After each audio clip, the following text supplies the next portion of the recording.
Hey programmers, Alvin here. Right now I want to go over a JavaScript solution for this tree pathfinder problem. So hopefully you watched the approach video. If you haven't, highly recommend. Let's jump right into the code for this. I think the best way to solve this one is going to be recursively, as most of our, path tree problems typically are, but don't quote me on that. So we'll start with, of course, our base cases, right? So in the long run, we want to return an array. So I know that my base case, at least in some scenarios, needs to return an array.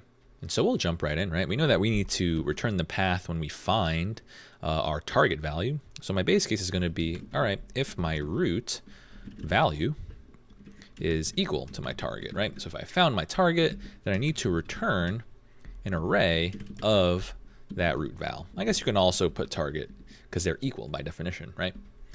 Cool, so this will begin the path, right? And the way I think about this is think about your base case as if it's its own top level input. So if someone just gave me a single node that was immediately containing my target, then the path would just be an array of that one value. Cool. But then we need to handle the other scenario, right? It could be the case that our root is null. And we typically always need to write a base case like this when we recurse through a binary tree, right? Because I can't be certain whether or not a node has all of its children. It could be missing a child. So if the root is null, then we're just going to return null over here. And that's consistent with some of these test cases. I'd say like this one, right? When they give you the empty tree and they're looking for the target of x, you just return null because we can't really represent the path to x because it doesn't exist. Nice. And then from there, how do I actually structure my recursive code, right? So something that you should at least feel comfortable doing is, you're going to make two calls, right? Whenever I hit a wall and writing some code and I'm stuck and I can't really see the big picture of how I want to write the code, I'll just lay down some patterns I know must be present. So you're going to make two recursive calls, obviously, right? Or left and right. And your target stays the same, right? Always looking for the same target.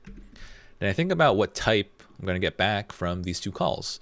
I could either get back null, which means I didn't find the target in the left subtree or the right subtree, or I could get an array, which means I did find a path to the target.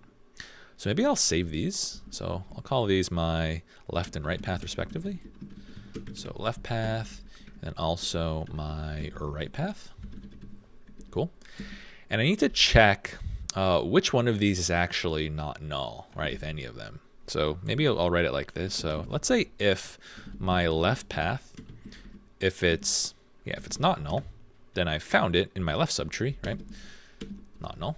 And so what I'll do is I'll just go ahead and return some value, right? What I need to do is return basically everything in the left path, but I need to include myself, right? So I need to put root.val within this path as well. So one thing I could do is, you've seen me do this before, I think in previous problems, but I can unpack the elements and spread them out of that left path because it's an array of strings, right? An array of characters. And I'm going to put my root val at the front like this. So we'll try that. Nice. I'm going to write symmetric code for the right-hand side. So if it's in the right path, then I'll do the same thing. Incorporate my value into that right path and return it. And what I'm sure in this function is I can assume that the tree contains unique values, so it won't ever be the case that both of these are true, because you'd find it in either the left or the right, but never both. Cool. And then let's say it could be the case that neither of these paths contain my target. That is, it's not in the left subtree or the right subtree. If that's the case, then I know it can't be found at all in this tree, so I'll just return null. Nice. Because if you don't return null here, then if neither of these are true, then you just return undefined, which isn't going to pass the specs. So with that, let's go ahead and give this a run. Maybe I'll even put this code down here. Maybe I kind of like it like this more. And we'll give it a test. See what happens. A few different test cases here. And we'll probably have an issue with these expressions, something I mentioned in the approach video. So it does pass, but if you take a look at our run output, it looks like for that last test case, we got a pretty large elapsed time, right? So that kind of could suggest that maybe the complexity of this isn't the best, right? Sometimes it times out, sometimes it's just a really big number, but there's definitely a discrepancy here, right? So let's take a look at what that test 06 is at the very bottom. And it is indeed a massive test case. It looks like what they do is they test a pretty long chain. So it's just a tree where it starts at 0 and just keeps having right children all the way to 6,000. So roughly 6,000 nodes. And then what they're doing is they're just looking for like the value 3,451, which would be somewhere within this chain, right? Because they're just counting by ones over here. And they just constructed this using a for loop, right? Cool. And so it seems that our code gets pretty slow when we have a large input. And so we'll do the analysis of this function as it is, right? So I do believe that in terms of the number of recursive calls we make, we are making, a single call for every node of the tree. But something that could be costly is this operation.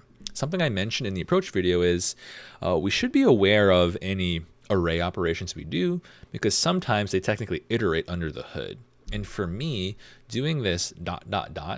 right, spreading out the elements of my left path and creating a new array would actually run in O of n time, where n is the size of the left path. Right? In the worst case, the size of the left path could be the full height of the tree. And that's exactly true in this example when they give me a massively tall tree. Cool. And so if this expression, and even this expression, if they cost us like n time, and I have n calls, it would overall equate to n squared, which is probably why we're getting a really large elapsed time for 06. Cool. So this would also be true. I mean, it would also be slow, that is, if you also use like the JavaScript array concat method for the same reason. Anything that returns like a copy of a new array would have to take n steps to even copy over that array, right? So if you want to get like a really efficient implementation for this, then don't create many arrays. Instead, you should just mutate one array. Cool. So one thing I can do to fix this is pretty straightforward. Instead of copying over the elements, it would be safe here to just push my value to the existing array, right? So what I need to do is push. So let's say I do take all the elements of my left path. So I should put this before left path, and I'll add to it my root val. And that would actually put things, I guess, in the wrong order, because pushing adds my value to the end of an array, whereas I know I need to put myself at the beginning of the array. Unfortunately, JavaScript, right? Inserting at the beginning of an array is also considered O of n time. So I'm going to have to somehow figure out a way to use push here. So I'll do that. I'll return the left path, and I'll do the same thing for the right path. So push my value into the right path. And so I'll just return the right path over here. So let's give this a go. Should, fail because it has the wrong ordering now. Cool. But I do feel confident that since I push, it's at least going to be overall O of n time. So I would just really have like a main function that would call this function and just reverse the output at the end. So if you really wanted to have the fastest solution, then I'd probably rename this function. We'll call this, I don't know, Pathfinder helper. And this will just do the recursion. And then my main function, because I need to be sure that I don't change the signature of this function, right? They're going to test my code by using a function called Pathfinder. So I'll call this Pathfinder function, taking the root and target like they asked for. And I'll go ahead and call my helper. So I'll say maybe const results. I'll get the result from my Pathfinder helper. Right? Pass along the root val. And the target, I mean. And then I need to check, all right, if the result is null, because that's sometimes going to be true, then just go ahead and return null, right? That's okay. But otherwise, it must be an array. So I need to reverse the array. In JavaScript, you could just do that inline by saying result.reverse. I'll give that a go. Test all of these. Hopefully we have a better time for that test 06. Nice, and there we have it, right? Notice that it looks really, really fast now, right? Because technically we brought it down from an n squared to an O of n. Cool. All right, programmers, so I want you to remember that trick for the future. It's going to be very useful.